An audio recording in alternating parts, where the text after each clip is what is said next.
Hi friends, അസ്സലാമു അലൈക്കും. നമ്മളിന്ന് മാത്സ് ബേസ് മുതലാണ് സ്റ്റാർട്ട് ചെയ്യാൻ പോകുന്നത്.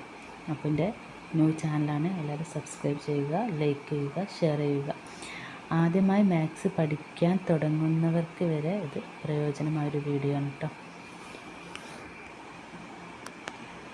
നമുക്ക് ഓഡ് നമ്പേഴ്സ് നോക്കാം. ഓഡ് നമ്പേഴ്സ് എന്ന് പറഞ്ഞാൽ 0 നിന്നാണ് സ്റ്റാർട്ട് ചെയ്യുന്നത്. 1 മുതലാണ് സ്റ്റാർട്ട് ചെയ്യുന്നത് ഓഡ് നമ്പേഴ്സ്. 1ൻ്റെ കൂടെ 2 ആഡ് ചെയ്താലാണ് അടുത്ത നെക്സ്റ്റ് നമ്പർ കിട്ടും. അപ്പോൾ നമ്മൾ 1ൻ്റെ കൂടെ 1 + 2 എത്രയാണ്? 3 അല്ലേ?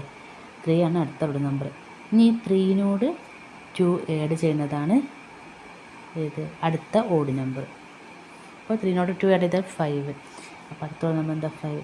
ഇങ്ങനെ 2 ആഡ് ചെയ്ത് പോകുന്നതാണ് ഓഡ് നമ്പേഴ്സ്. മനസ്സിലായോ? നമ്മൾ ആദ്യം ഓഡ് നമ്പേഴ്സ് സ്റ്റാർട്ട് ചെയ്യുന്നത് 1 മുതലാണ്. 1നോട് 2 ആഡ് ചെയ്താൽ സെക്കൻഡ് ഓഡ് നമ്പർ കിട്ടും. ആ സെക്കൻഡ് നമ്പറിനോട് പിന്നെ 2 ആഡ് ചെയ്തിട്ടാൽ തേർഡ് നമ്പർ കിട്ടും. അങ്ങനെ 2 ആഡ് ചെയ്ത് പോയത് കണ്ടിന്യൂസ് ആയിട്ട് തുടരുന്നതാണ് ഓഡ് നമ്പേഴ്സ്. ഇത് ക്ലിയർ ആയില്ലേ?